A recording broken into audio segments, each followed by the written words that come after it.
सोलापूर शहरातील छत्रपती शिवाजी महाराज चौक ते जुना हिरज नाका मार्गे नेराळे वस्तीपर्यंतच्या रस्त्याचे काम सध्या सुरू आहे। मागील 5 ते 6 महिन्यांपासून रस्त्याचे काम रखडले होते, मात्र आता महानगरपालिका प्रशासनाकडून अतिक्रमण विरोधी पथकाकडून कारवाई करण्यात आली आहे। या रस्त्यावर काही ठिकाणी अतिक्रमित खोके आणि त्यांनी बांधलेले कोटे याचा अडथळा रस्ता तयार करण्यासाठी होत असल्याची बाब लक्षात आल्यानंतर महानगरपालिकेच्या अतिक्रमण विभाग पथकाकडून आज हिरज नाका ते नेराळे वस्ती दरम्यानच्या खोक्यांवरती जेसीबीची तोडक कारवाई करण्यात आली आहे। या दरम्यान काही जणांनी आम्हाला संधी द्या, आम्ही स्वतःहून आमचे अतिक्रमण काढतो असे सांगितले, मात्र अतिक्रमण पथकाचे कुंभार यांनी त्यांना सांगितले की तुम्हाला 8 दिवसांपूर्वीच सांगण्यात आले होते, नोटीस बजावण्यात आली होती, आता कोणतीही वेळ न देता ही कारवाई करण्यात येईल असे सांगून कारवाई करण्यात आली आहे। या ठिकाणी असलेले अतिक्रमित खोके जेसीबीच्या सहाय्याने निष्कासित करण्यात आल्याने आता रस्ता तयार करण्यासाठी मार्ग मोकळा झाला आहे।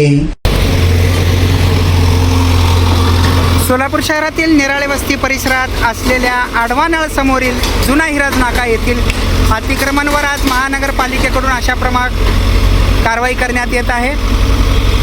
या ठिकाणी असलेले काही खोके जे रस्त्यावर अडथळा ठरत असतील त्यांना निष्कासित करण्याचे काम सध्या महानगरपालिकाकडून करण्यात येत आहे। जुना हिरज नाका नेराळे वस्ती रोडवरील हे दृश्य आहेत। सोलापूर शहरातील या रस्त्यावर काही खोके झाल्याचं कारवाई करण्यात येत आहे। हा रस्ता नवीन तयार करण्यात येत आहे।